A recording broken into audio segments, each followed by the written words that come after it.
Welcome to the Army Nurse Corps Association's fourth Zoom webinar. And today our speaker is Lieutenant Colonel Promotable Chris VanFosson. And Chris is the Chief of the Center for Nursing Science and Clinical Inquiry at Brooke Army Medical Center, as most of us know it, and SAMC, as some others may know. And this is a great topic. And it is part of our Army Nurse Corps Association motto of preserving our past, capitalizing on the present, and embracing the future. So we asked Colonel VanFosson to speak with us, to talk to us about the impact of nursing on combat casualty care and how that has changed over the years. I know we have people on this webinar probably from serving right now to back in Vietnam and possibly beyond that. So I'm going to turn it over to Lieutenant Colonel Promotable VanFosson, and I'm very interested to hear what he has to present. Thank you, ma'am. Thank you all for this opportunity. Being that today is the 20th anniversary of 9/11, I did want to take a second to just kind of memorialize those who lost their lives 20 years ago. So if we could just take a second to, just to pause and remember.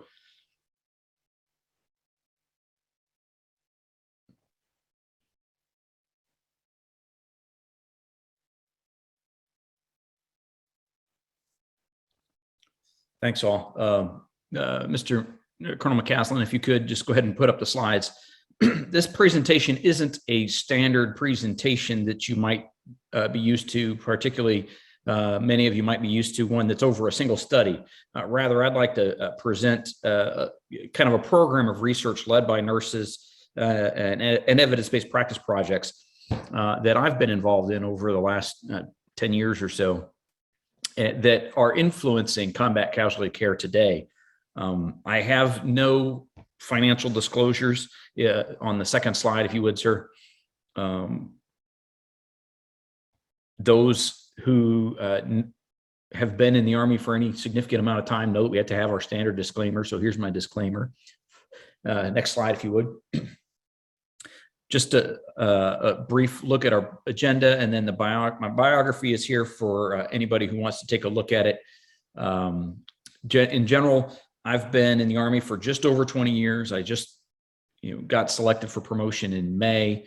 I'm currently assigned to BAMC, as Lenny mentioned, here at Joint Base San Antonio, and I'm the Chief of the Center for Nursing Science and Clinical Inquiry. We are the largest CNSCI in the DoD inventory, and our role in this current environment is to facilitate evidence-based practice and execute nurse-led research, all aimed at developing a culture of inquiry in order to improve patient care across the facility and across the enterprise. Clinically, I'm a critical care nurse by training. I've served in that capacity in several assignments, to include working in the burn ICU at the Institute for Surgical Research. I was the chief nurse of the 541st Forward Surgical Team, and during that tenure, we spent a year in Afghanistan. I worked as a trauma and cardiothoracic intensive care unit nurse at Brooke Army Medical Center from 2004 to 2006. And then when I was deployed with the 28th Combat Support Hospital in Iraq, I also worked in the burn ICU there. So I've got quite a bit of trauma and burn experience. Additionally, I've served as a recruiter, as you can see by that funny looking badge on my picture there, and twice as a nurse manager, or now we call them clinical nurse officers in charge. And I completed my doctoral degree at the University of Texas at Austin in August of 2017. Next slide, please. During the presentation, I'll provide you with some background information on the future of combat casualty care and touch on the concept of individual clinical readiness. And then I'll walk you through the progression of my research team and our work to inform individual clinical readiness, particularly aimed at forward surgical teams across the DoD. Next slide. My personal passion is conducting research that's oriented at preparing the Department of Defense for future military operations in the multi-domain environment. This busy slide represents what the multi-domain environment is today. Senior military leaders expect future conflicts to include large-scale combat operations. And when we say that, we think World War II, Korean War type wars that will pit our forces against those who are near-peer actors. So Russia, China, those types. These actors will challenge U.S. and allied forces across all 5 domains of the battlefield. And those 5 domains are land, sea, air, space, and cyberspace. Our continued dominance in these, as well as the electromagnetic spectrum and the information environment, will not be possible. If you could, sir, next, hit the space bar. There we go. This likely will result in diminished communications across the multi-domain environment. Due to limited communications, military medical planners expect that we will have situations of prolonged care where we will have to leave patients on the battlefield before we can evacuate them. Because those near-peer actors will be contesting our rapid evacuation, either due to communication challenges or us not owning the airspace and the ground space like we have most recently in Iraq and Afghanistan. For planning purposes, we're expecting to care for casualties for up to 72 hours before getting them to definitive care in a trauma hospital and theater. And truly, 72 hours is kind of the mark on the wall that medical researchers are using to plan for the widgets and gadgets that they're developing, as well as the clinical practice guidelines that we're developing to provide care, and what we're training medics, the methods by which we're training the medics. Additionally, clinicians on the future battlefield may treat casualties suffering from injuries that are created by new weapon systems. Now, obviously, we can't get into those specifics here, but know that many of those new weapons will probably lead to burn care, for example, being much more prominent on the future multi-domain battlefield. Next slide. Today, combat casualty care is focused on the provision of life-saving measures by highly trained clinicians as early as possible after injury. In the multi-domain environment, we will expect that the most inexperienced healthcare team member, i.e. the medic or the combat lifesaver, will need to provide the life-saving measures and then deal with the secondary sequelae of injuries and the secondary sequelae of those interventions. For example, challenges of triage in the immediate aftermath of an event are known issues in the Department of Defense. Who is the sickest patient? Who should be treated first? These triage techniques are frequently practiced as part of our current training exercises. In the multi-domain environment, however, triage will occur multiple times after an event while the patients await evacuation. As patient conditions change and the ability to provide that care changes due to supply availability, fatigue, mission requirements, triage may require different considerations than what we're used to today. Medics will be asked to determine the best way to sustain life for the most casualties, rather than focusing on the sickest person first, as we do today. Next slide. In preparation for the multi-domain battlefield, many researchers, including myself and other neuroscientists, are working to develop solutions to the challenges of prolonged care. Those solutions provide decision support and telehealth technology for those inexperienced clinicians in far-forward environments, identifying and treating sepsis early, controlling pain, transfusing blood early, and stabilizing wounds. Next slide. One focus of many efforts across the DoD is the measurement of one's readiness to deploy as a member of the military healthcare team. I conceptualize this as individual clinical readiness. Readiness is perhaps the top strategic priority in the Department of Defense. Readiness is defined in the DoD's Dictionary of Military Associated Terms as the ability of military forces to fight and meet the demands of the assigned mission. Defense leaders view readiness from 2 perspectives: unit and individual readiness. For a unit to be ready, it must be trained and proficient in the various forms of missions it might be assigned in a given operating environment. For a unit to be ready, it must be comprised of individuals who are trained and proficient in the various missions they might be assigned in a given operating environment. Consistent with the DoD definition of readiness, individual health professions in the Department of Defense must be capable of meeting the demands of their assigned mission. That is, individuals must be capable of providing care to the patients with whom they treat, based on their unit of assignment and their positions within that unit. To that end, DODI 1322.24, which is medical readiness training, indicates that preparations for individuals to meet the demands of their patient care mission must focus on developing knowledge, skills, and abilities required by the patient population that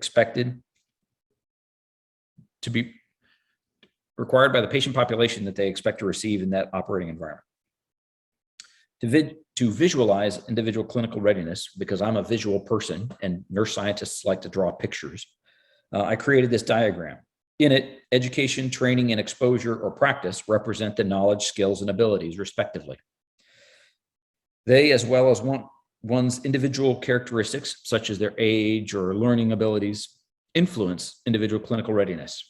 Additionally, the quality of one's clinical readiness is influenced by the quality of their clinical exposure and the patient care environment in which they practice.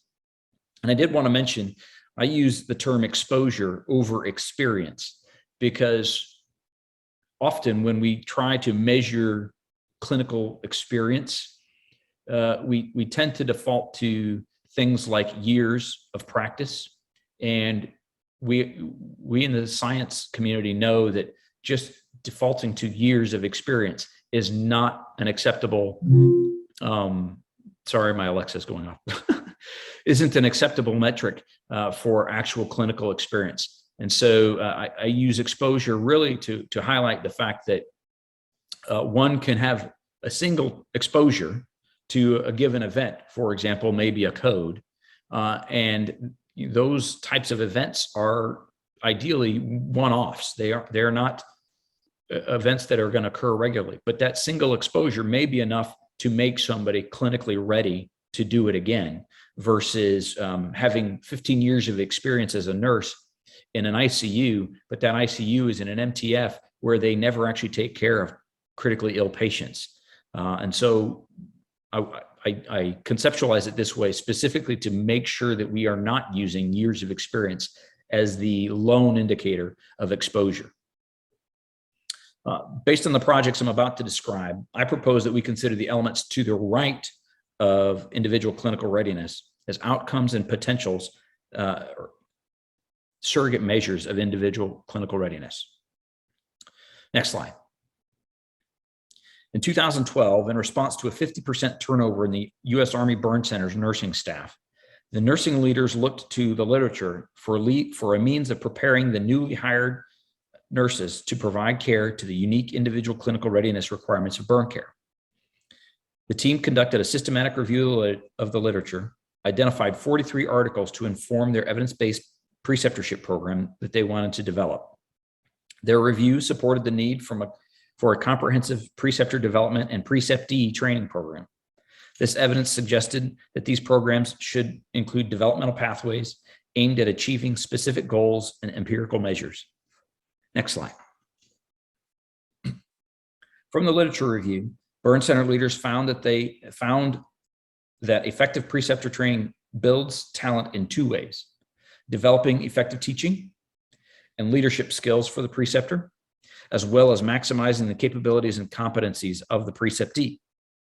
As a result, burn center leaders developed a comprehensive program based on the Vermont Nurses in Partnership program.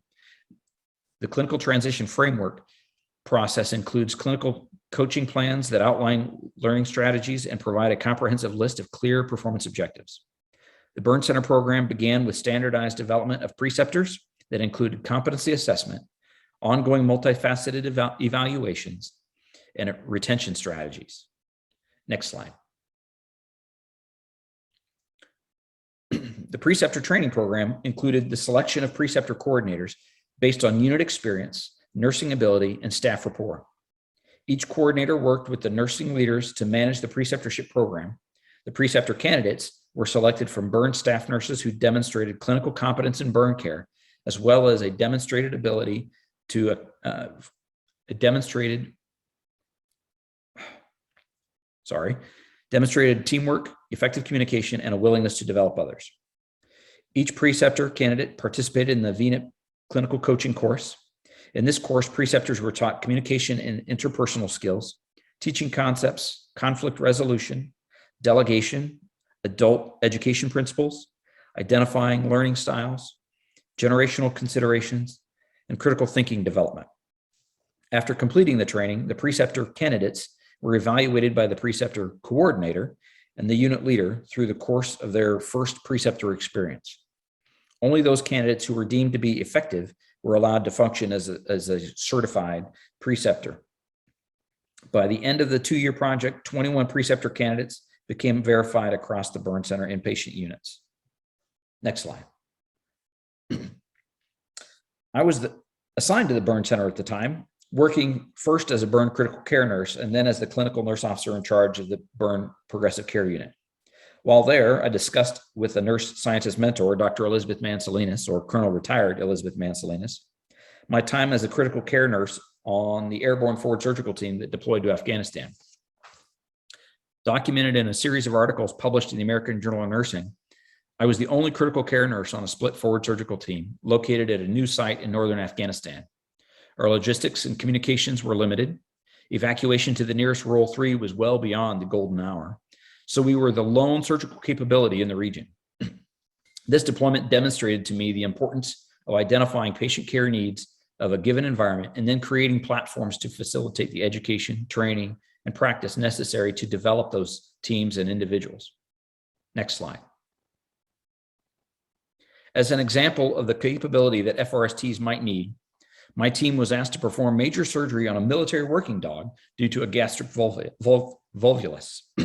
From our location, the nearest surgical veterinarian was hundreds of miles away and several hours. If we could not help this animal, the valuable animal would die needlessly.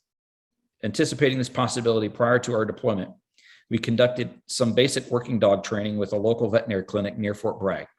However, the surgeons and anesthesia providers were unable to attend the training, and so were unaware of some of the intricacies of performing an exploratory laparotomy on a canine. However, because many of our teams had participated in the training, we were able to safely handle the working dog and facilitate the surgeon's exploration of the animal's abdomen. The working dog, Zeno, returned to duty a few weeks later and then returned to the FST almost daily to receive treats and give us kisses and thank us for our help. Next slide.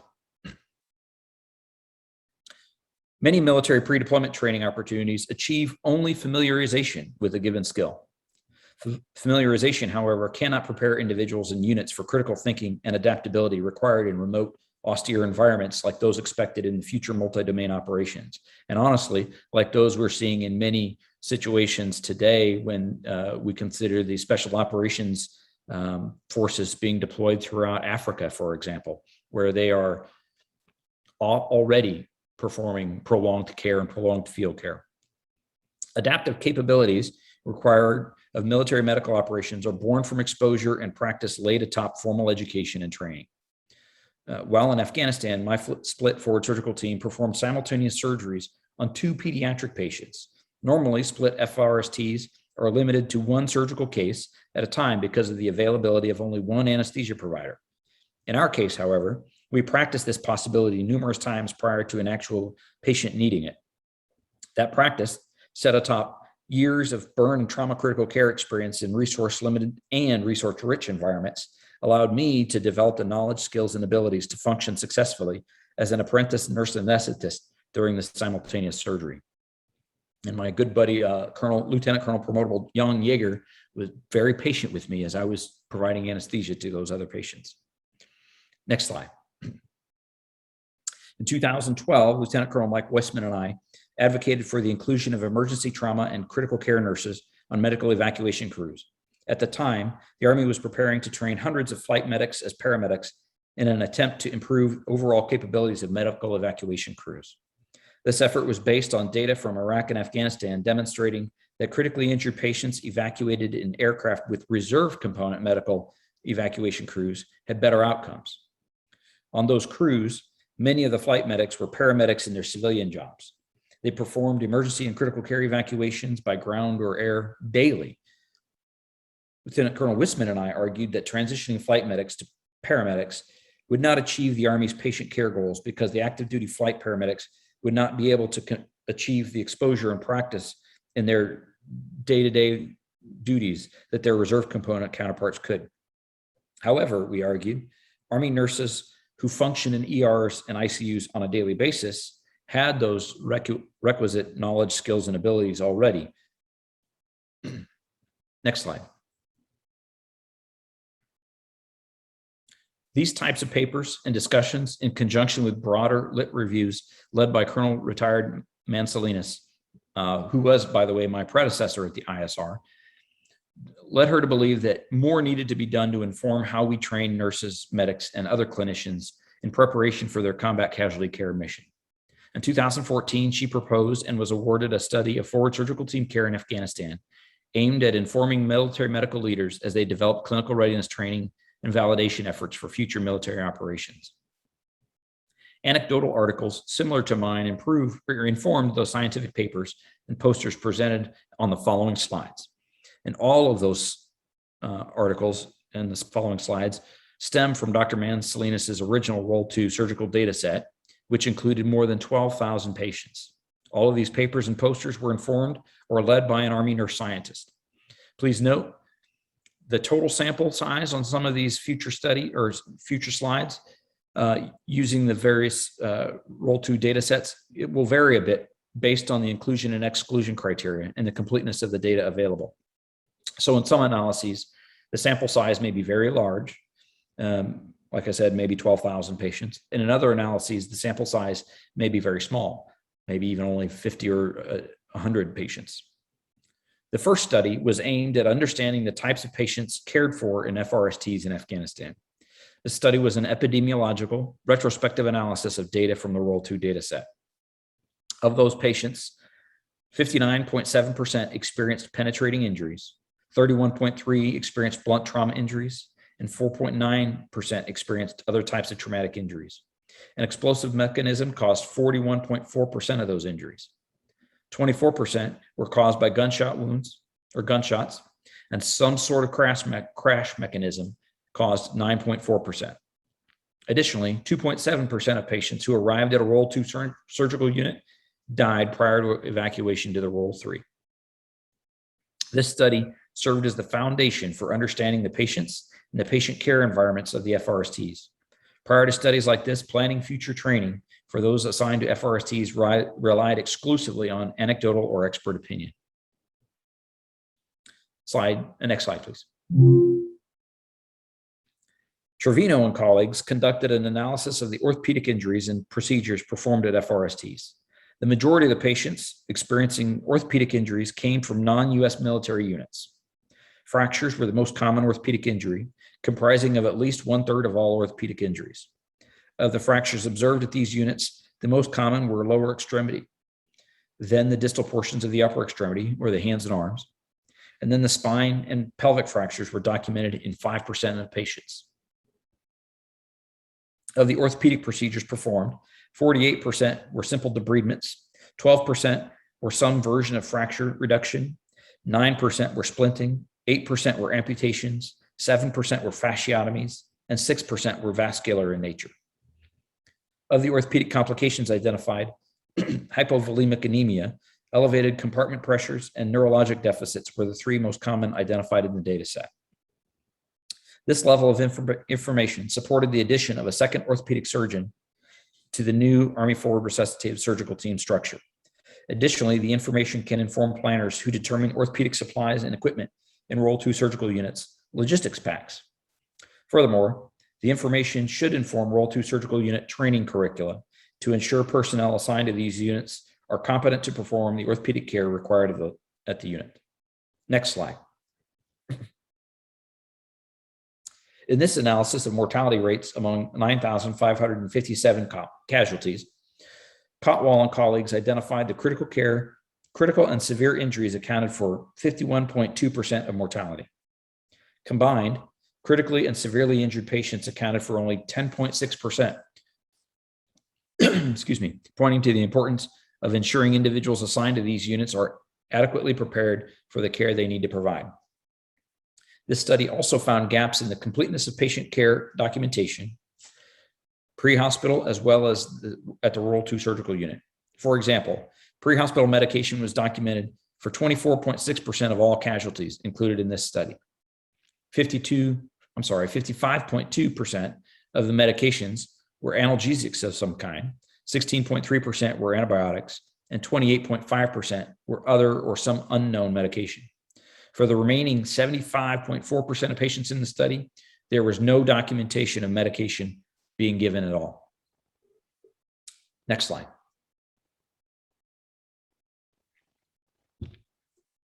This study described the evacuation of 10,559 patients to FRSTs, an aspect of the continuum of care not previously described. In this retrospective analysis, the authors found that 76.8% of all patients were transported to FRSTs by air, 10.8% by ground, 9.6% by ground vehicles of opportunity, and 2.8% by aircraft of opportunity. Additionally, the analysis in this study identified the median transport times for the various evacuation methods. Aircraft of opportunity was the fastest, with a median transport time of 48 minutes. The median time for ground vehicles of opportunity was 68 minutes. For air ambulance, the evacuation time was 75 minutes, and for ground ambulance, the evacuation time was 87 minutes. This study also found that 73.1% of all evacuations resulted in zero en route care documentation. This allowed for little understanding of the patient care requirements and training needs for the provision of en route care. And this study highlights on this in the previous The studies highlighted on this in the previous slide were very useful in identifying some of the systematic gaps in the trauma registry data collection process. So these studies have informed those trauma registry leaders who have since altered their data collection processes to obtain more fidelity about certain aspects of care. This information also spurred the development of mobile, voice-driven, secure documentation platforms for use far forward on the battlefield. Next slide. This study by Stout and colleagues focused on patients transported from FRSTs to larger, more capable trauma hospitals. This team found that of the 3,927 patients included in the study, 18% of the evacuees were for disease or non-battle injuries. A nurse accompanied 35% of those patients evacuated. A technician accompanied 14.1% of patients evacuated, and a physician accompanied 10% of patients. Patients with orthopedic injuries were the largest portion of those evacuated at 39%, followed by soft tissue trauma, penetrating extremity injuries, and brain injuries. Also, of the included patients, 26.9% of all patients were intubated. 7.4% had temporary abdominal or chest closures. 3.5% had base deficits greater than 5. 5% had pHs less than 7.3. And 5% had INR of greater than 2. And 4.7% of patients experienced massive transfusion. This information gleaned has informed en route care training at the Joint En route Care course in Fort Rucker, Alabama, and the Flight Paramedic Training Program. Additionally, this information continues to inform the Joint Trauma Center's clinical practice guidelines. Next slide. Suresh and colleagues assessed the occurrence of traumatic cardiac arrest at FRSTs. Traumatic cardiac arrest is commonly considered to result in low survival rates. Historical survival percentages at Roll 3 facilities was previously reported to be between 8 and 21.5%. This analysis found that traumatic cardiac arrest occurred in 291 patients. 60% of those arrested prior to arriving at the Roll 2. Only 15% of all traumatic cardiac arrest patients survived to evacuation from the Roll 2. Most of these arrested after arriving at the Roll 2. Of those who died at the Roll 2, 75% suffered penetrating injuries, 12% suffered blunt injuries, and 2% suffered from burns. The vast majority of these injuries were caused by explosions and gunshot wounds. Importantly, patients who survived traumatic cardiac arrest received significantly more blood products than those who died. The median number of units for survivors was 16 units of blood products, compared to a median of 1 unit for those who died. However, we have to be careful not to infer from that data that the lack of transfusion caused the patient demise, because the analysis couldn't account for the severity of injury upon admission to the Roll 2. Meaning that the more sick patients may not have gotten the blood simply because they knew the teams knew that the survival was probably unlikely, and so they withheld that blood to use it for other patients. However, this analysis can inform medical leaders about the types of injuries that commonly result in traumatic cardiac arrest. Additionally, pre-deployment training should include preparing personnel to treat traumatic cardiac arrest and should target blood transfusion therapy as well as resuscitative thoracotomies. Next slide. In this analysis, my team and I analyzed 1,065 Afghani patients treated in critical care units at larger trauma hospitals with the intent of informing the nurse leaders about the training and education requirements for nurses deployed to the Role 3 facilities.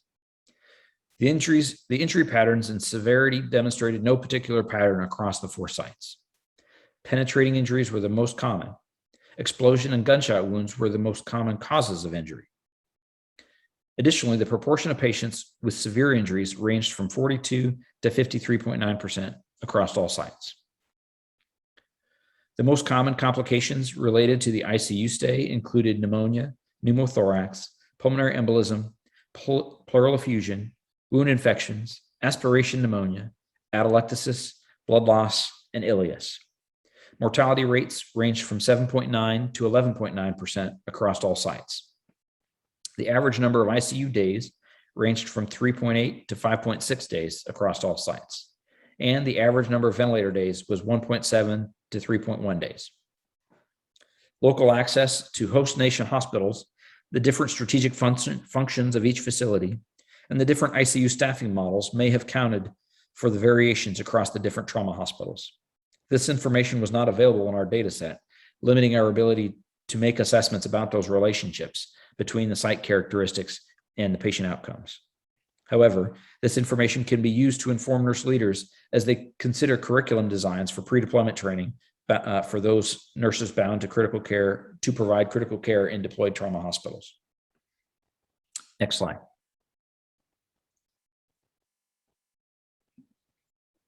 In 2018, Stout and colleagues published a paper assessing the factors associated with the length of stay at FRSTs in Afghanistan. 7,912 patients were included in this analysis.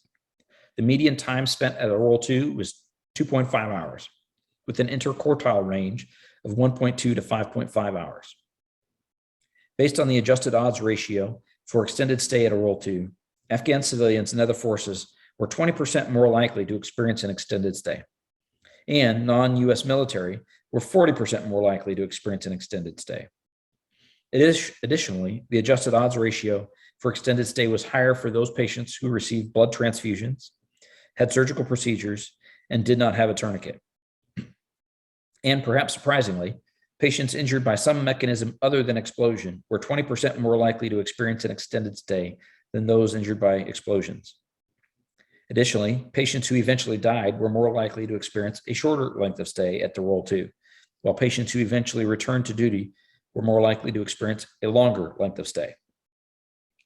The median length of stay was a telling finding, as military medical planners must understand the time associated with patient turnover in Role 2 surgical units in order to properly staff and equip those units.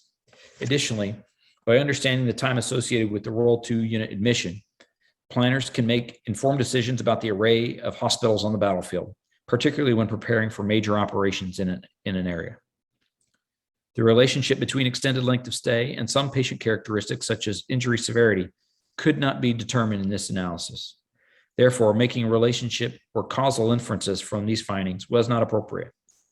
However, the information gleaned from this analysis could certainly be used to inform military medical leaders as they prepare for Role 2 teams to deploy, recognizing the amount of time a patient will require care at the Role 2 before the patient can be evacuated to a higher level of care.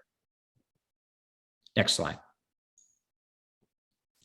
This analysis by Trevino and colleagues assessed the patterns and prevalence of ocular injuries in FRSTs from 2018 to 2014, or February 2008 to September 2014. And by the way, don't try to scan the QR code that's on the screen. It's expired, so don't try. This analysis included 320 patients with ocular injuries. Of those patients, 35 were either likely to or would possibly experience vision loss, as determined by an ophthalmologist. Blast injuries accounted for 74% of those injuries. Injuries that represented a likelihood that the patient would experience vision loss included enucleation at 21, retinal detachments at 2, a choroid rupture, also 2, and retained intraocular foreign bodies at 1. Injuries that represented a possibility of vision loss included corneal burns at 4, vitreous hemorrhage at 1. Ocular surgical procedures included exam under anesthesia at 4, surgical removal of a foreign body at 1, and canthotomy or canthoplasties at 5. This analysis demonstrated that 10.9% of patients with ocular injuries are at increased risk of permanent vision loss of some kind. Additionally, the analysis informs those assigned to FRSTs, again, about procedural frequencies that they need to be familiar with. Next slide. Hudson and colleagues completed this analysis to better understand how pain was treated prior to a patient arrival at the Roll 2 surgical unit. The analysis included 1,084 patients. That is, only 8.5% of patients arriving at a Roll 2 had some documentation of analgesia prior to arriving. Additionally, only 2.7% of the 920 surgical unit deaths, or Roll 2 surgical unit deaths, had documented anesthesia. So let me say that again, since I fuddled it.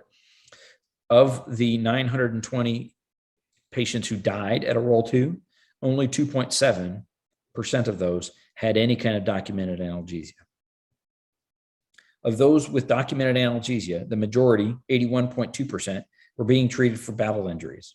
Fewer patients had documented analgesia if they were more critically injured, at 5.8%, when compared to mild, moderate, or severely injured patients, which with a range of 8.6 to 9.2%. The vast majority of patients, 49%, were treated with morphine, followed by fentanyl at 32%, ketamine at 12%, and some NSAID at 6%. The fact that patients with increased severity had fewer instances of documented analgesia may reflect their increased resuscitative needs, which may have precluded either the administration of the analgesia or the documentation. A tangential finding in this analysis was that mortality, mechanism of injury, injury severity, and national affiliation were significantly associated with missing pre-hospital data, meaning that if the patient was extremely sick, vital sign documentation was less likely. The national affiliation also may be associated with injury severity, as other studies have indicated that non-U.S. affiliation was associated with higher injury, in large part because of higher injury severity, in large part because of those non-U.S. military personnel having less battle, what's the word I'm looking for? Just body armor, sorry. Less body armor or less resilient body armor. Next slide, please. This slide represents the last Roll 2 dataset associated study that I'm showing you. In this analysis, Stout and colleagues wanted to describe operative procedures and non-operative interventions received by battlefield casualties and determine the operative procedural burden of FRSTs in Afghanistan. The overall procedural frequency, mortality outcome, and survivor morbidity outcomes were calculated using operating room procedure codes grouped by the Healthcare Cost and Utilization Project classification. Cumulative attributable burden of procedures was calculated by frequency, mortality, and morbidity. Morbidity and mortality burden were used to then rank the procedures. It was a very, very complicated process. The study included 10,992 casualties. After ranking by contribution to trauma system morbidity and mortality burden, the top 10 of the 32 procedure groups included laparotomy, vascular procedures, thoracotomy, debridement, lower and upper extremity gastrointestinal procedures, amputation, therapeutic procedures on muscles and upper and lower extremity bones. The most common non-operative interventions included x-rays, ultrasound, wound care, catheterization, and intubation. Forward surgical team training and performance improvement metrics should focus on optimizing commonly performed operative procedures and non-operative interventions. Operative procedures that were commonly performed and those associated with higher rates of morbidity and mortality can set surgical benchmarks and outline training and skill sets needed by the forward surgical teams. Next slide. In this study, we wanted to understand the range of pre-deployment training experienced by Army nurses and medics in order to provide feedback to Army pre-deployment training planners about the overall effectiveness of their efforts. We sent a link to the military email accounts of 4,802 active duty and reserve component nurses, as well as 17,535 active duty medics. From these invitations, we received 1,181 responses for an overall response rate of 5.3%. Of these, 696 or 58.9% met the inclusion criteria, which primarily comprised of the requirement that they have deployed at least once since 2001. Of the respondents, the majority were combat medics at 54.9% and flight medics who comprised another 4%. The rest were registered or licensed vocational nurses. The registered nurses included medical surgical, critical care, trauma emergency, and CRNAs. 3.9% of the respondents had deployed once, 30% deployed twice, and 6% had 5 or more deployments. The deployments were primarily to Afghanistan, Iraq, and Kuwait. Other areas, though, included Africa, Syria, and Kosovo. The respondents were assigned to several different roles of care, with the most common assignment being Role 2s at 31%, or at a trauma hospital at 18%, and 15% were assigned near the point of injury. The most common course attended by nurses was ACLS, and by medics was tactical combat casualty care. The most common topics among both nurses and medics were cultural awareness, basic trauma care, and hemorrhage control. Combat casualty care skills. The combat casualty care skill assessed to be the most critical was airway management for nurses and achieving hemostasis for medics. Importantly, 70% of nurses and 82% of medics felt that the core trauma competencies or skills were not lacking from their team members. Additionally, 76% of nurses and 82% of medics indicated that their training was adequate, good, or excellent. And more than 90% of all respondents reported being moderately confident or better and moderately prepared or better in their ability to provide combat casualty care. This subjective assessment of pre-deployment training indicates that most Army nurses and medics were satisfied with their pre-deployment training, and the training adequately prepared them for their combat casualty care mission. However, these findings must be considered with care due to the subjective nature of this assessment. More work needs to be done to link pre-deployment training to objective measures of patient outcomes, objective outcome measures for training, such as patient outcomes, in order to truly determine the effectiveness of Army nurse and medic pre-deployment combat casualty care training. Next slide, please. As the analysis of Role 2 dataset progressed, it became apparent to our team that carefully preparing nurses for deployment was an essential task across the Department of Defense. This knowledge, couched with Dr. Mansalinas' experience with the Burn Center Preceptorship Program, led our team to develop a pre-deployment training methodology that consistently prepared nurses and other care team members to execute their mission. An early step in this effort was to establish a consensus among subject matter experts regarding the components of the nurse competency program. To do this, our team conducted a Delphi study of 120 military and civilian nurse leaders. The process consisted of 3 rounds, assessing each component for clarity, content, and face validity. The third round also consisted of ranking the components according to the perceived importance. The final list resulted in 20 components, achieving at least 80% agreement among subject matter experts. While this list is too long to include here, it's important to note that the 20 components were next integrated into a pilot pre-deployment training platform at the U.S. Army Burn Center. And then more recently, I led the DHA working group for nursing orientation. And we used this competency, or this list of components, as the metric by which we judged the nurse orientation programs across the DoD when selecting one that the DHA will decide to integrate as the standardized nurse orientation program across the DHA. Next slide. Beginning in April 2016, the U.S. Army Burn Center began a project to facilitate burn-related pre-deployment training for Role 2 surgical teams. Between April and June of 2019, 92 pre-deployers completed rotations at the U.S. Army Burn Center and in Brooke Army Medical Center's emergency rooms and critical care units. The average length of the rotation was 10 working days. These rotations included didactic training and clinical exposure. The average length of clinical exposure was 41 hours, of which 18 hours were spent in the critical care environment.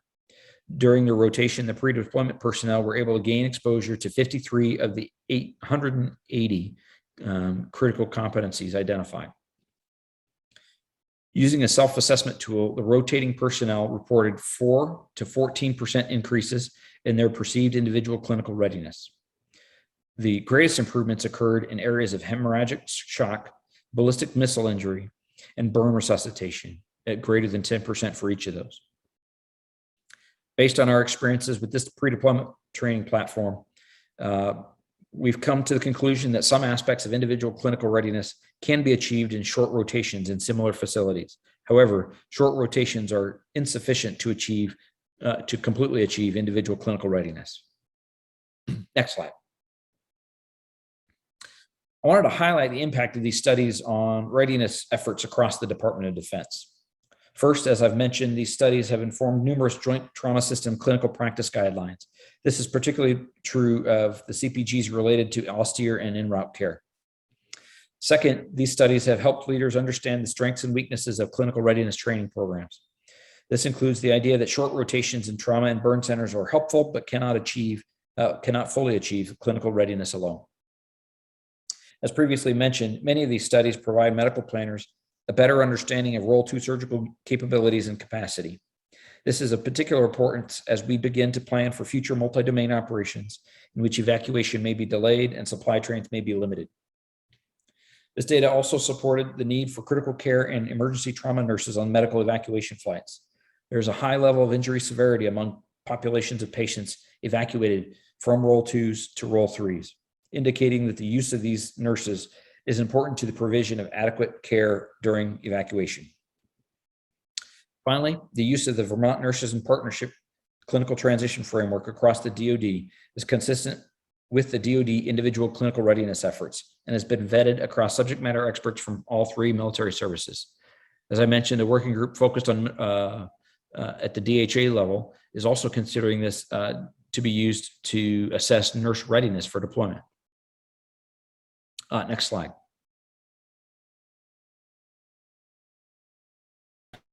Nikki, next slide, please. There we go. I do want to acknowledge that the funding for all of the studies that I've described here came from the Congressionally Directed Medical Research Program Joint Program Committee for Combat Casualty Care, or JPC6, as well as the Tri-Service Nursing Research Program. Additionally, I would like to acknowledge the Joint Trauma System for their assistance in providing the data used in most of the projects I've described today. Finally, I wanted to thank the team of people that I worked with previously. I don't work with them daily anymore, but previously, as well as the various Army leaders who have supported our efforts over the last several years. And in particular, I'd like to thank Colonel Retired Elizabeth Mansalinas for her groundbreaking leadership in establishing a nurse scientist presence at the ISR and focusing the role on combat casualty care. This is essentially the last slide. There are about 5 other slides that are just references.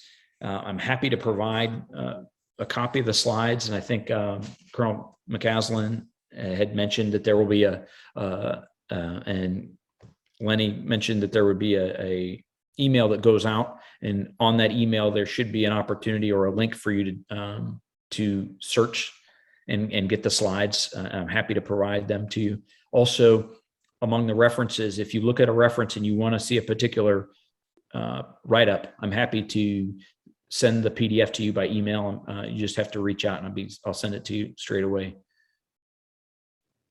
thank you all for your time. It looks like we've got a few questions. I guess I'll go through and see if I can answer some of them for you.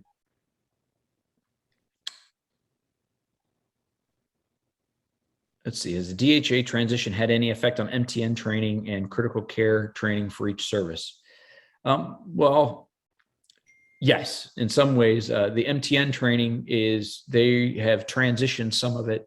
And to be honest with you, I'm not entirely clear on what that process is, because BAMC is just entering the DHA, the phase where DHA has taken over the San Antonio market. They haven't completely taken over BAMC yet. There's a lot of transition in place there.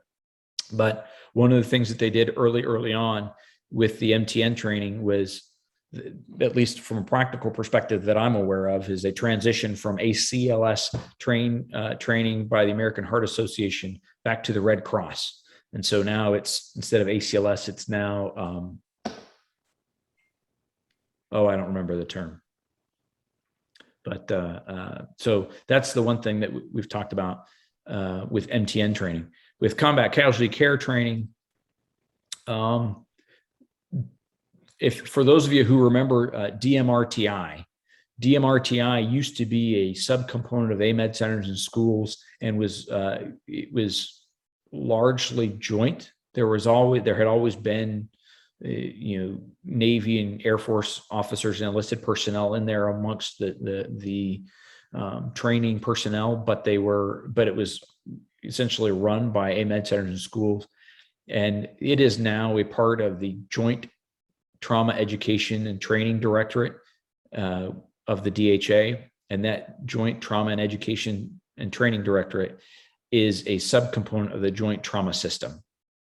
And so the Joint Trauma System is largely taking on much of the combat casualty care related training, either through them or through the Defense Committee on Trauma. And so when it comes time to standardizing specific combat casualty care training programs across the services, the Defense Committee on Trauma is the large is the group of people who are managing that, and those all are a part of the Joint Trauma System. I hope that answers your question,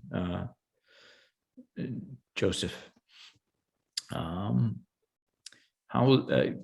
Some anonymous person asked, how have your deployments impacted your career, and how has some of this research been translated into the civilian sector? So for me, the deployments were formative, particularly my deployment to Iraq in 2003. It was very early on in my career as a young officer. I was a mid-grade lieutenant, I guess, at the time. And I was almost ready to get out. I just hadn't, having worked on a med surg floor at Fort Bragg for years. And if you've ever been stationed at Fort Bragg and took care of those patients on 2 North at Womack Army Medical Center, it's like a buzzsaw of sorts. You get patients in, patients out. You get all kinds of surgical cases and jump injuries and stuff, but it seemed very, very redundant, and it was I had grown tired of it. And so one of the things that kept me in the Army was having the opportunity to deploy, and it kind of, the light bulb went on, and I was like, oh my gosh, this is what I came in the Army to do, was to treat soldiers and take care of them while they do the hard work of fighting America's wars. And so one, that deployment kept me in the Army.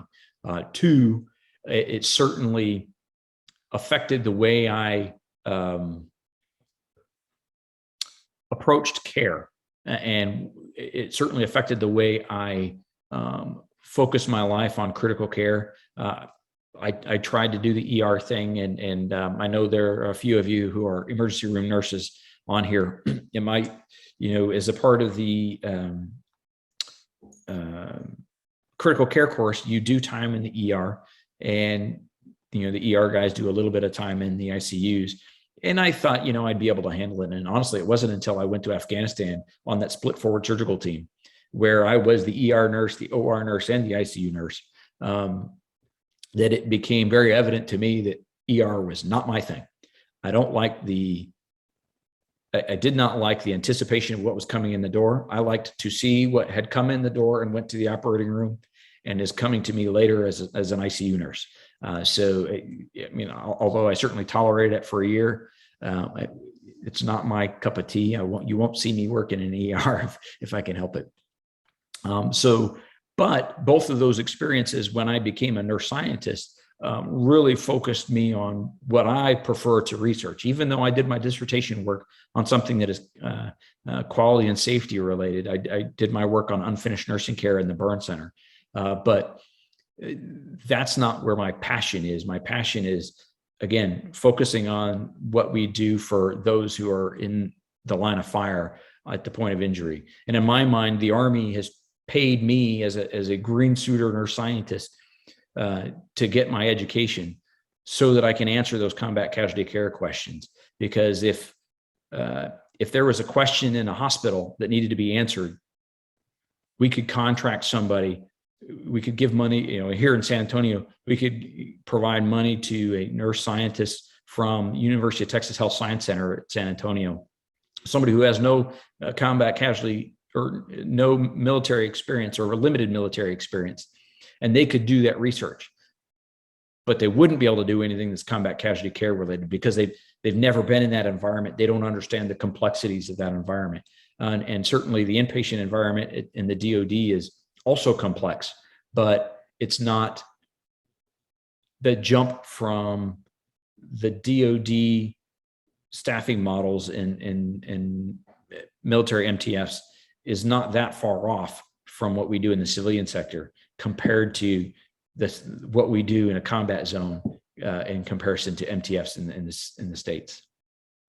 And then to go back to how some of that research has been translated in the civilian sector. Well, many of our findings have supported emergency departments across the country who are, and not just emergency departments, but pre-hospital emergency medical services teams who are implementing blood at or near the point of injury. For example, here in San Antonio, it is not uncommon for a paramedic to show up to a scene with 2 bags of whole blood ready to go.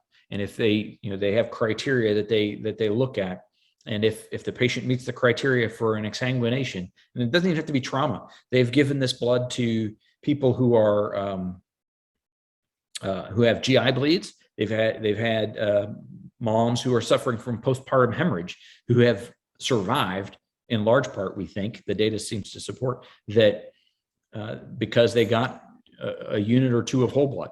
And so this kind of research is actually translating to some of that work in the civilian sector. Joseph again asked, are we involved in the TSNRP training and collaboration? Well, me personally, I am. I'm on the TSNRP Advisory Council. I've been there now for just about a year, and I'll actually be presenting this presentation to them as a part of the TSNRP dissemination course on Tuesday. So they get to hear me ramble on about these studies as well. And the TSNRP is working hard to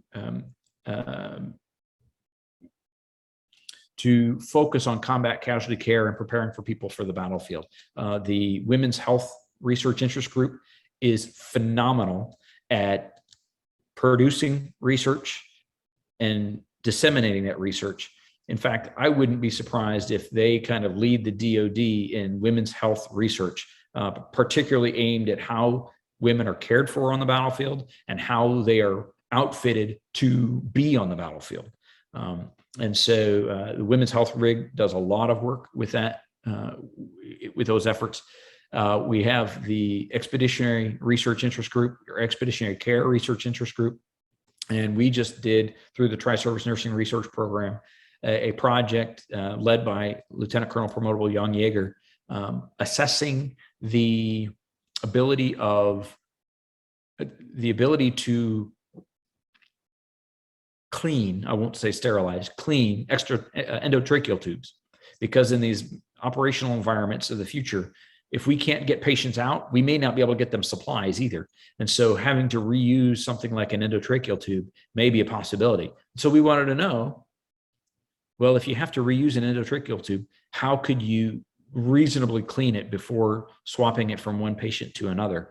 And I won't steal John's thunder. I think he's presenting that at the TSNRP meeting this week. But this, generally speaking, if you use something like Sidex, then you will adequately clean the device, and it won't damage the plastic used in the balloon to secure that ET tube. And that was one of our major concerns was, would some type of cleaning agent, cause damage to the balloon and the latex that might cause that ET tube to dislodge.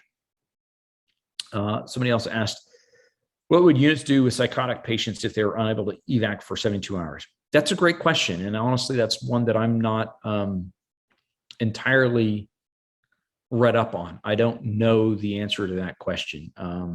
I know that there are joint trauma center CPGs associated with care for the psychotic patient, but I don't know that they've identified so there are standard JTS CPGs, and then there are specific ones for prolonged care. And I don't know that the prolonged care one talks about psychotic patients that you're unable to evac. So I apologize, but I don't know that answer. If the individual wanted to email me directly, I'd be happy to look that up and try and get back to you with a better answer. Also, someone asked, what has changed about critical care nursing from the beginning of your career to now, particularly with COVID care? Well, a lot. I mean, doohickeys and gadgets always evolve, right? I mean, better pumps. But to me, the biggest thing that, from a trauma care perspective is one, kind of giving people permission to use those tourniquets. I mean, when I was in training, I trained as an EMTB very, very early on as a pre-nursing student, and never really got a whole lot of opportunity to use it. And that may, I don't know, maybe I'm no longer an ER guy because I'm just old now, but back then it didn't seem to bother me so much. But you couldn't put tourniquets on anything. You just didn't do it. And now we're using tourniquets in the civilian sector, regardless of whether or not the ER is right around the corner. They're still putting tourniquets on it, which I think is great. I mean, the fact that we recognize now that it's not that detrimental to care is extremely important. And then the use of whole blood. I think if that is what the patient is losing, then that's what the patient needs to get. And I don't think that the various preservatives that are used in the various components of the blood components, so packed red blood cells and plasma and platelets and cryoprecipitate, all of those preservatives will act on the body in some way. They have to. That's just, they're in the body. The body's got to metabolize it in some way. And so I think identifying that providing an exsanguinating patient with whole blood, because that's what they're losing, is unbelievably important to critical care. And, at BAMC, we do this pretty regularly. It's a part of our hospital stock. And so if we identify that a patient is exsanguinating, we won't necessarily give them. In fact, they will default to whole blood over packed red blood cells and cryo, 1-to-1-to-1 type ratios. But initially, before whole blood became kind of the gee whiz bang thing, that's exactly what we did. The first JTS CPG was basically saying, if you are giving blood, you give it in 1-to-1-to-1 ratios, 1 unit of PRBCs to 1 unit of FFP to 1 unit of platelets, and you should to mimic whole blood. And when they finally realized, or finally came to the conclusion that they had mechanisms to provide whole blood fairly easily, we just decided to start. When I say we, I mean the Defense Committee on Trauma decided to start recommending whole blood over 1-to-1-to-1 ratios. And then the last thing that I would say actually is specific to burn care. It used to be, if you took an ABLS course, you were instructed to provide fluids at a ratio of 2 to 4 cc's per kilo per TBSA. And that's kind of the modified Brook and modified Parkland. It's a combination of the Brook and Parkland formulas. Parkland being the burn center in the Dallas area, and Brook obviously being the BAMC burn center. And what we realized early on in the war, in fact, I was a part of a team that kind of, just by happenstance of being in that particular burn ICU at the 28th Cash, we over resuscitated a lot of patients, and we caused a lot of death by over resuscitating those patients. They were so swollen that they couldn't perfuse their kidneys, they couldn't perfuse their gut, they couldn't perfuse their toes and fingers, and just the acidosis that developed because of that lack of perfusion,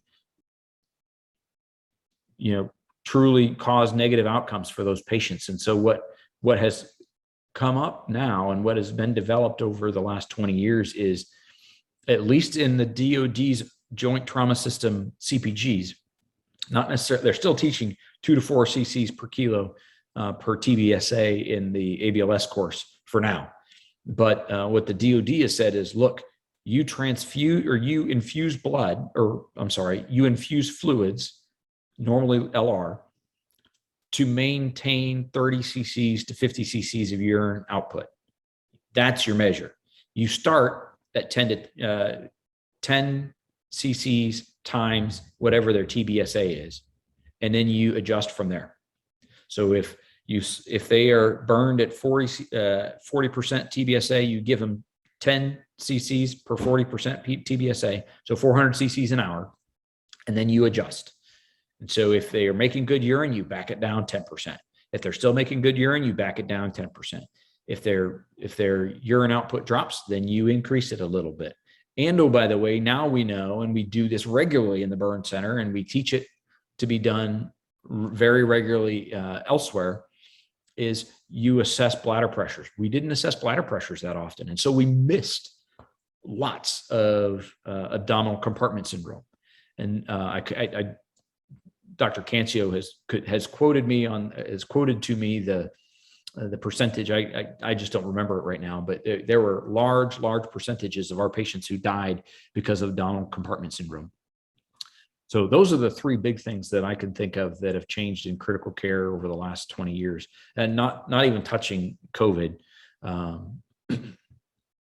haven't been in the critical care environment long enough in several years as it relates to COVID, except to know the donning and doffing. And actually, for those of us who've done burn care, the donning and doffing for COVID isn't that much different. The only thing is now we're using an N95 mask. Let's see. Laura asked about how the results and findings are being implemented in current care for soldiers on the battlefield. Well, I think I've answered some of that. One thing I haven't mentioned, and I'm not responsible for this study at all, but one thing is that there is a nurse at the Army Burn Center at the Institute for Surgical Research. She's a retired Army nurse. Her name is Maria Serial Melvin. Her husband is still active duty, but Maria was a part of a team who developed the Burn Navigator. And the Burn Navigator is a new platform. It's fairly new. It's been around for about 5 years now. That is essentially a tool that non-burn experts can use to guide their burn resuscitation, specifically to prevent those kind of over-resuscitative injuries that I just described. And that tool is now, it's an FDA regulated device that Lieutenant Colonel retired Serial Melvin helped participate in. She was the clinical expert, she and Dr. Cancio, guide the development of that platform at the Institute for Surgical Research. And now it's being fielded in every FRST on their new MES sets, as well as in the the field hospitals. If you didn't know, combat support hospitals have switched back to being called field hospitals now. So the new field hospitals are also getting those burn navigators as a part of their platform. And in addition, as I mentioned, a lot of the training that's going on in the DoD has been informed by our studies. There's a new forward surgical team training platform at BAMC. They're just finishing up their pilot year called STARK. And I can't remember what STARK stands for right now, but a lot of the training that they are using and that they're making those service members run through before they deploy, they are using our data as well as data from other studies coming out of the Joint Trauma System and other combat casualty care researchers to identify the tasks that need to be included in those pre-training platforms. So that's really how a lot of our data is being used and implemented. I know that the capability, what CDID at AMED Centers and Schools or Medco, they are also using a lot of our data when it comes time for planning how those FRSTs are going to be outfitted, and those field hospitals, how they're going to be outfitted, not only with supplies and equipment, but also with personnel. Joseph asked also why there is an expected 72-hour evacuation time. I mentioned it probably pretty quickly. We expect that in the near peer environment, we aren't going to know, or we are not going to be able to send those evacuation requests over a secure line, because our near peers may actually be interfering with those secure lines. Or if they do have secure lines and we can see the evacuation request, it may not be able to get the aircraft or the ambulance, ground ambulance, to those patients in a timely manner. Particularly if we are looking at operations in large cities, for example, where the people are dispersed on the battlefield, and the ability to get to them is simply littered with rubble, or maybe they're holed up in a building somewhere that we don't know exactly where they are, and they can't communicate because of those cut lines of communication. But we actually experienced this already, as I mentioned once before, with our special operations forces who are out on the battlefield, and even today in Africa or in Syria. And Syria, not so much, because they have some pretty decent supply trains, but in some parts of Africa, they're out there doing their work, and something will happen. They may be in a car accident, or they may be involved in receive some sniper fire or something like that, and it's literally days before they can get evacuated to an aircraft carrier or some other mechanism that the Air Force may have to be able to retrieve those patients. And so we're actually experiencing it in some cases already. Laura, I mentioned that already. She asked if there were ways we can access the journal, the studies.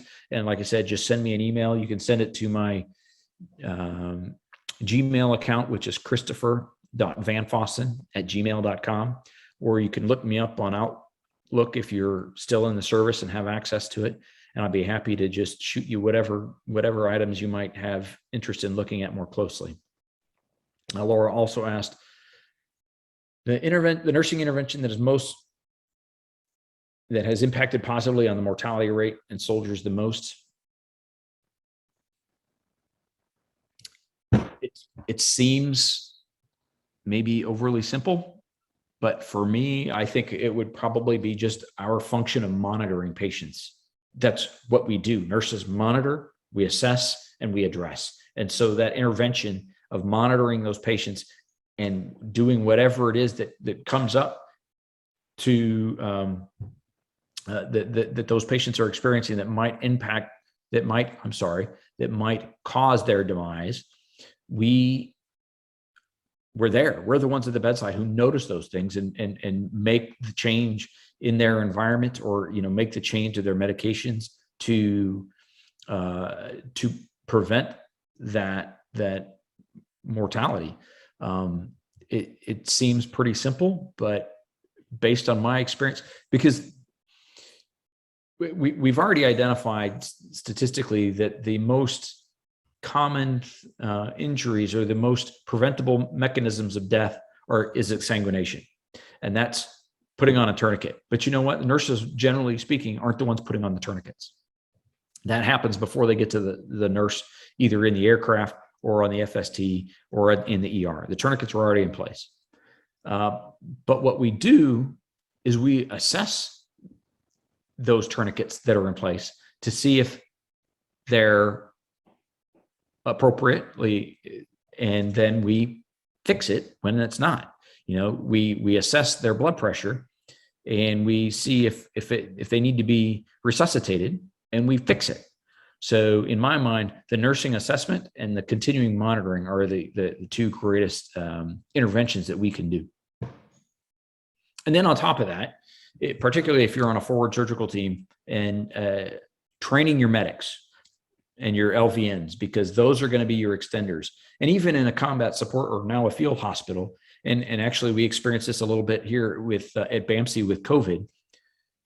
With COVID, it's because we are just plumb out of ICU nurses, because they're deploying to support COVID missions around the country, or they're deploying to support the refugee mission. But we're still getting COVID patients, and we're still getting traumas in the San Antonio area. So training those individuals so that they can be nurse extenders, to make it easier for you to focus on the things that require an RN to do over the things that a medic or an LVN could do.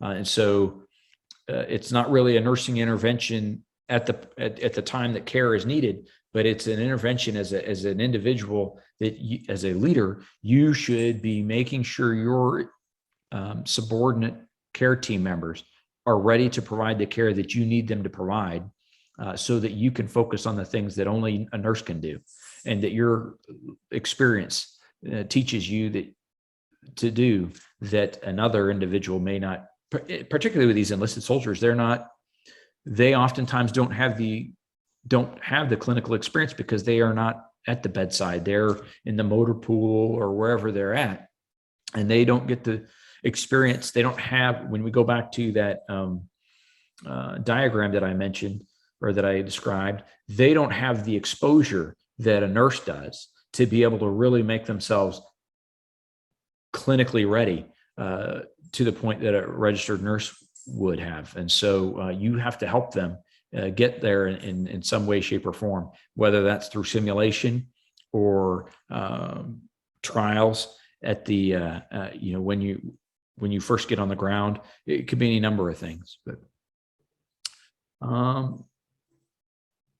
somebody asked, personal perspective on combat nursing lessons learned from Afghanistan in light of the precipitous withdrawal.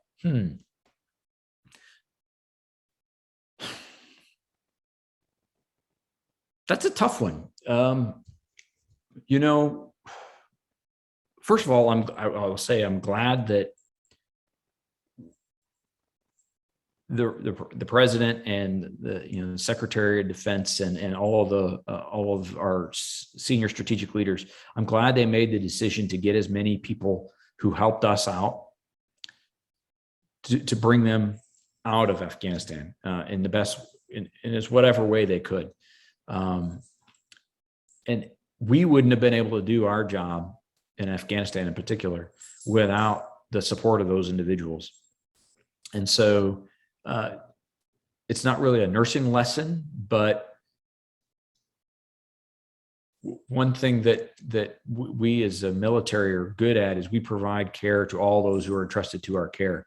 And so doesn't matter if they're an Afghani local national or, an enemy combatant or a service member, they're getting the same level of care and the same kind of care across the board. Is there a little bit of a heart tug and maybe a little bit of an energy surge when you deal with a soldier or a service member who is injured in combat? Certainly. But we don't provide anybody else any less care. It's just maybe, some unmeasurable jolt of lightning that goes through you when you're providing care to a service member. But in terms of lessons learned, I don't know that we had any, just thinking off the top of my head, I don't know that there were any major lessons learned. We provided care to anybody who walked in the door. We provided care to good guys, bad guys. It didn't matter. And I think that's the lesson, is expect to care for everybody. If they come in the door, expect to care for them. If they're nearby, expect to care for them. Because at least in the environments we've had recently, if they know there's a if the local nationals know there's an American medical team around, they're going to come knocking. It might be for delivering a baby. It might be for looking at somebody who probably has cancer, but they don't know. We assessed children who suffered from burns. We assessed children who had traumatic injuries years ago. We treated children who had traumatic injuries that just occurred that maybe weren't combat oriented associated.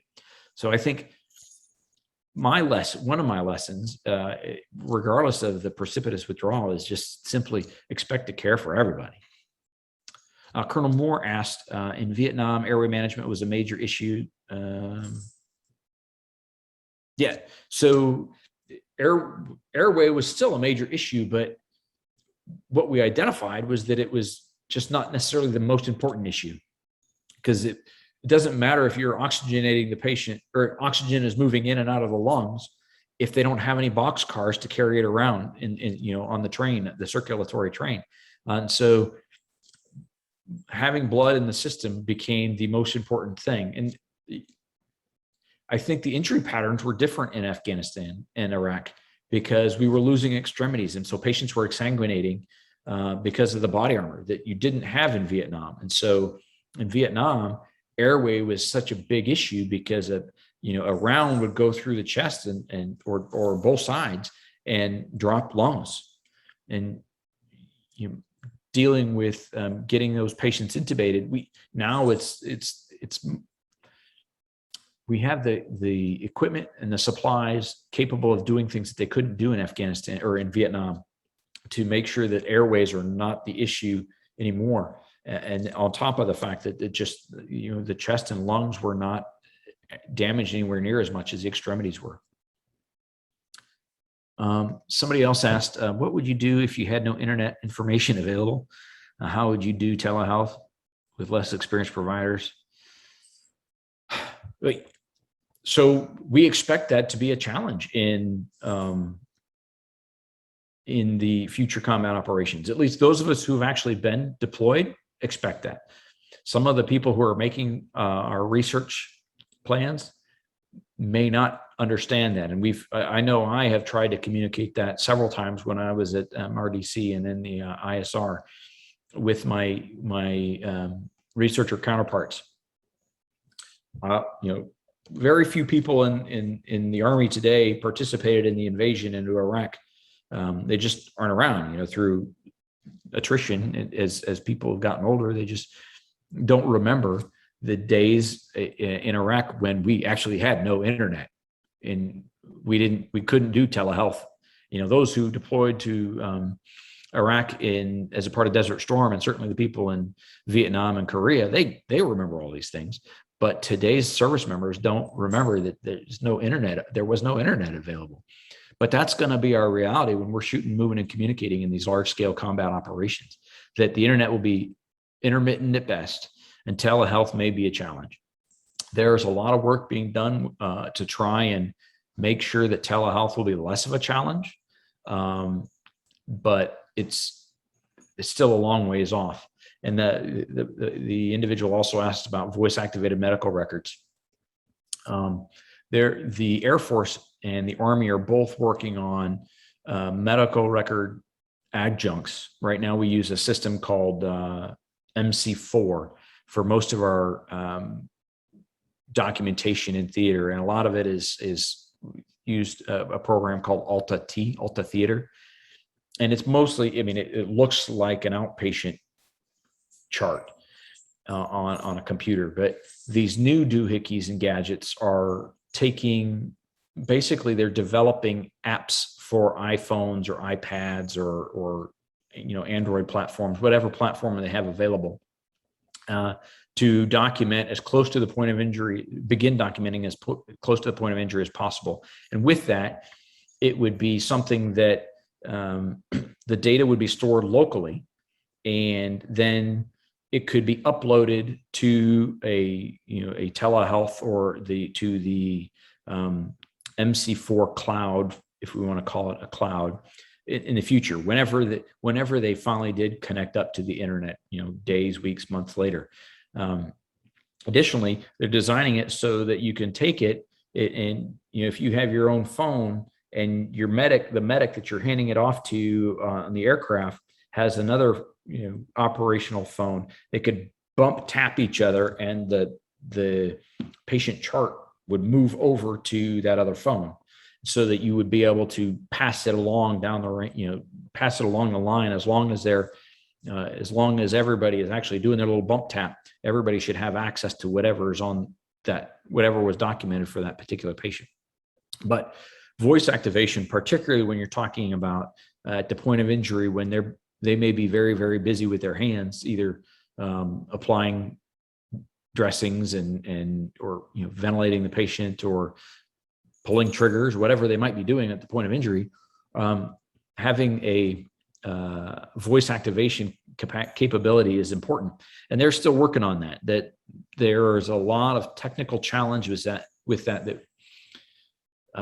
you don't really realize until you actually try to put it into practice. And the Air Force is, I think, leading the way on this. They've got the 711th Human Performance Wing has a platform called BatDoc that they've developed, and it is very, very cool, very, very robust, and they're working on those things.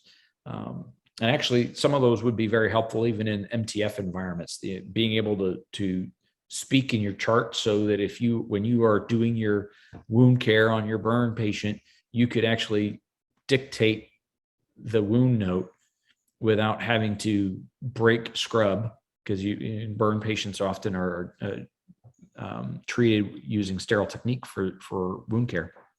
Or when you're running a code, if there was a way that you could do that, particularly if you're by yourself. I mean, in a big MTF like BAMC, we got hundreds of people respond to a code, but so you shouldn't have any problems documenting then. But in these smaller MTFs, you may be only one or two people there, or a handful of people, and they may all be busy doing other things, and so documenting wouldn't be the most important thing. But if there was a way you could document it as you're doing it using your voice, it would be very helpful. But they're working on those, but it's still quite a ways off. Barb Holcomb, how do you plan to integrate training for ground evacuation platforms since air may not be available? So actually, the U.S. Army Aerospace Medical Research Lab has a group of people, and they're called the Ground Evacuation Working Group, and they are helping guide some of the ground evacuation training that goes on through Medco. And so they take a lot of the research that's done at USERL. They take a lot of the research that's done at the ISR and around the combat casualty care research environment, and they are helping facilitate that type of education at Medco. And they're also working with the DCOT, the Defense Committee on Trauma, as they make their plans and clinical practice guidelines to support ground evacuation. All of those doctrine changes and clinical practice guidelines changes tend to lead to changes in material acquisition. As General Holcomb, I know you understand that process very well, having been at MRDC. But so those mechanisms are in place. They're slow, and particularly with the Joint Training Education Directorate at JTS still kind of standing up. It's a little slower than we would like, but they are thinking about those things. Yeah. I've answered that one from Laura asking about my email. Are FRSTs that deploy the most active in the active or reserve components of the Army? I don't know that statistic specifically. I would guess that it's probably the active component now because, well, the Army just stood up like another 16 forward surgical teams or forward resuscitated surgical teams. So they're still outfitting a lot of those. But I suspect that many of those are becoming less active simply because, now with the pull out of Afghanistan and we're not in Iraq anymore, there's just not as many missions to go on. We're still in Syria and we still have some special operations things going on around the world that keep some FSTs occupied. But for example, I know that the two most recent forward surgical teams that went through the trauma training program here in San Antonio, neither one of those are slated to go to deploy. They came to do their regularly scheduled training. At least when I last heard of them, they may have with some of the more recent stuff, something may have come up that they are now deploying. But can you comment on the GAO report that the Navy enlisted medical competency training needed review and attention? I haven't seen that report. So I don't want to speak about specifics, but it doesn't surprise me because even though our study was that we asked about the nurses and medics, even though all of the nurses and medics assessed their training as being adequate, we have to take that, as I mentioned, we have to take that with a little bit of pause because it was a retrospect. We were asking them to think back to their training. And so anytime you are asking somebody to rely on their memory, we know automatically that data is going to be somewhat flawed. The challenge is we didn't really have a better way of doing it. And then two, it's about, we asked them about perception and belief. And again, that is going to be flawed. It's not a great indicator of what reality is. And so we don't have a good way of really assessing this information yet. And so, the Navy is kind of acknowledging the same thing that, or it sounds like that report that you mentioned, Joseph, is probably indicating the same thing, that we simply don't have a great way of knowing what training is good and what training is bad and what things need to be just eliminated. It's possible that all of the training that we do doesn't really matter after you get them through AIT for an enlisted soldier. It's entirely possible. We don't have really any great data to say one way or the other that things are good or bad in any one direction, at least not definitively.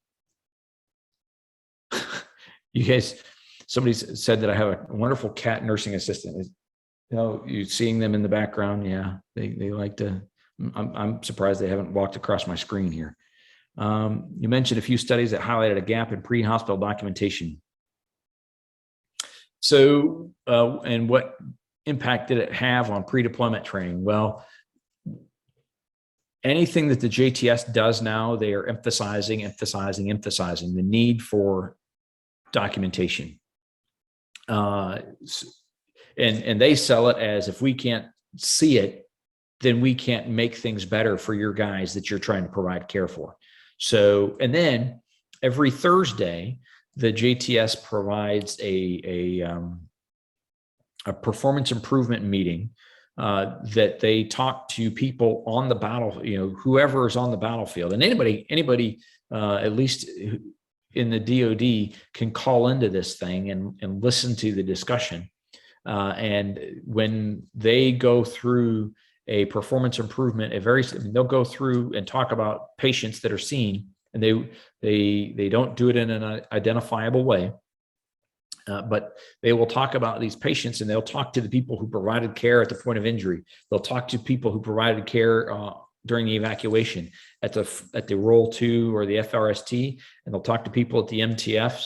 And all through that, one of the things that they will emphasize, particularly when talking about evacuation and pre-hospital care, is they will remind those individuals who are providing that care, hey guys, we didn't get your documentation, or we can't see your documentation. So they try to do their best to even provide as close to real-time feedback with those individuals as possible. It's definitely not the best thing, and providing care, or I'm sorry, providing that education and training as they go through Stark and as they rotate through BAMC, we re-emphasize all of that. But I think the best thing to do is look at the system and try and identify what in the system is preventing them from doing that.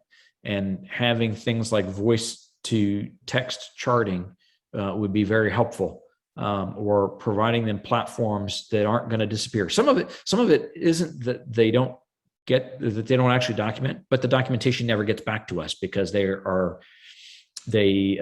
go to a, they get attached to the patient as they're being pushed onto the aircraft, and then while they're flying, the thing flies off into the wind or something like that. The TCCC card.